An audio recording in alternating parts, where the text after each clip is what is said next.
Start. महोदय, हमने ऐसा ही प्रयास नहीं किया कि किसी परियोजना को एक ऐसा संयुक्त उद्यम माना जाए जिसमें उसके निर्माता, श्रमिकों, वहाँ रहने वाले अन्य मजदूरों, वैज्ञानिकों, प्रबंधकों तथा अन्य संबद्ध लोगों को भागीदारी का अनुभव हो।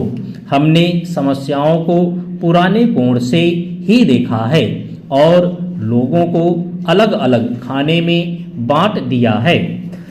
इसलिए ये झूठे विभाजन समाप्त होने चाहिए। हमारे समाज में ऐसे अनेक विभाजन हैं, शायद वे सभी समाजों में होते हैं, लेकिन हमारे यहाँ वे सामान्य से कुछ ज़्यादा ही हैं।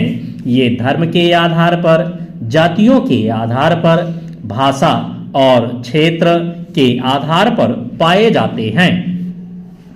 एक व्यक्ति और एक वर्ग को दूसरों से अलग करने वाली अनेक तरह की दीवारें हैं और इन सब विभाजनों से हमारा राष्ट्र कमजोर हुआ है। स्वतंत्रता आंदोलन के दौरान इन विभाजनों का इस्तेमाल हमारी एकता को तोड़ने के लिए किया जाता था। आज भी इन्हें उन लोगों को कमजोर बनाने के लिए काम में लाया जाता है जो एक होकर खड़े होना चाहते हैं, जो भिन्न भिन्न जातियों और धर्मों के होते हुए भी एक ही उद्देश्य से प्रेरित हैं। हमें यह सावधानी रखनी होगी कि ऐसे लोगों के समूह को कोई भी कमजोर ना कर सके। हमें ऐसे वर्गों का और विस्तार करने की कोशिश करनी चाहिए जिससे उनके अंतर्गत हमारे और भी अधिक ऐसे लोग आते जाएं जो विशेष उद्देश्य को पूरा करने के लिए कृत संकल्प हों, क्योंकि यही देश के हित में है। इसी से देश मजबूत बनेगा, देशवासी मजबूत बनेंगे, जिनके अंतर्गत कोई एक वर्ग ही नहीं है बल्कि सभी वर्गों के लोग हैं। पैरा। इसलिए संपूर्ण शिक्षा का अभिप्राय है कि हम केवल अपने अधिकारों के लिए संघर्ष ना करें, बल्कि यह भी देखें कि हमारे प्रयासों का अल्पसंख्यक समूहों पर क्या असर पड़ेगा। औद्योगिक क्षेत्र सुगठित है, उसकी आवाज शक्तिशाली है, उसमें एकता है और इसलिए इसका प्रभाव पड़ता है।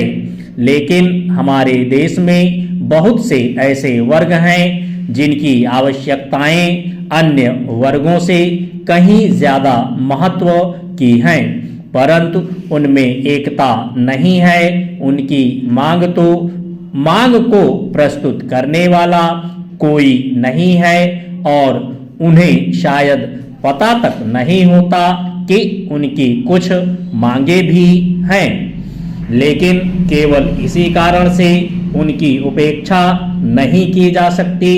हम यह नहीं कह सकते कि उनकी कोई मांगे नहीं हैं। चंद उपाध्यक्ष महोदय, अगर भारत की आर्थिक व्यवस्था को हम देखें तो यह कहने में कोई त्रुटि नहीं होगी कि कृषि उसका आधार है। किसी भी देश की सामाजिक और आर्थिक स्थिति उस देश की भूमि की उत्पादन शक्ति पर निर्भर रहा करती है। यदि भूमि की उत्पादन शक्ति में कोई कमी हो जाती है तो उस देश की आर्थिक और सामाजिक स्थिति में भी कुछ परिवर्तन आरंभ हो जाता है।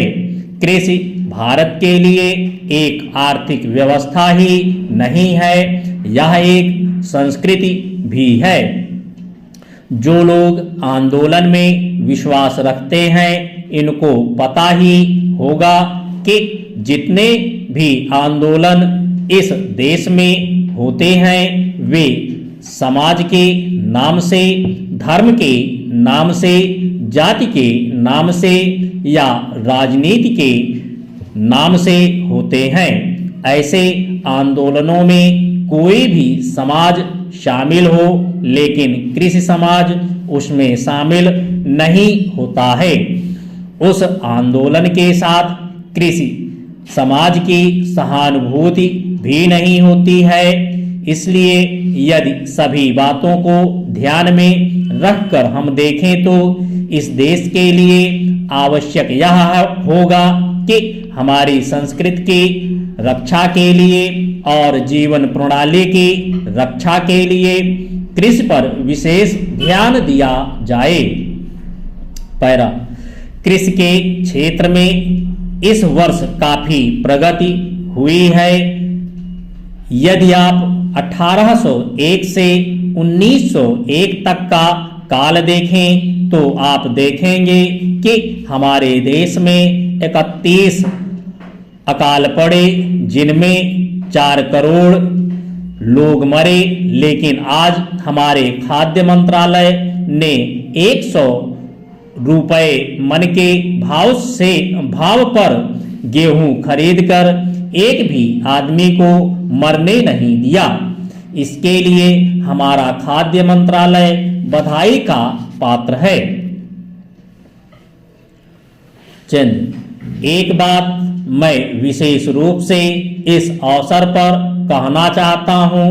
आजकल हम लोग मानव शक्ति पर ज्यादा ध्यान ना देकर पूंजी पर ज्यादा निर्भर रहने की कोशिश करते हैं। आपको याद होगा लगभग 5 दशक पहले मैं जापान की आर्थिक व्यवस्था बिगड़ गई थी, लेकिन वहां के 60 लाख काश्तकारों ने कृषि शिक्षा के बल पर इतना अनाज पैदा करके दिखलाया कि आज वे 10 करोड़ आदमियों का पालन पोषण कर रहे हैं। वहां पर 30 ऐसे विश्वविद्यालय हैं जिनमें कृषि की शिक्षा दी जाती है, जिनसे 16,000 छात्र प्रतिवर्ष शिक्षा प्राप्त करके निकलते हैं। आज हमारे देश में पर्याप्त कृषि विश्वविद्यालय स्थापित हो चुके हैं। हमारे देश की 120 करोड़ जनसंख्या को दृष्टि में रखते हुए जापान एक बहुत छोटा सा राज्य है, शायद हमारे राजस्थान से कुछ ही बड़ा होगा।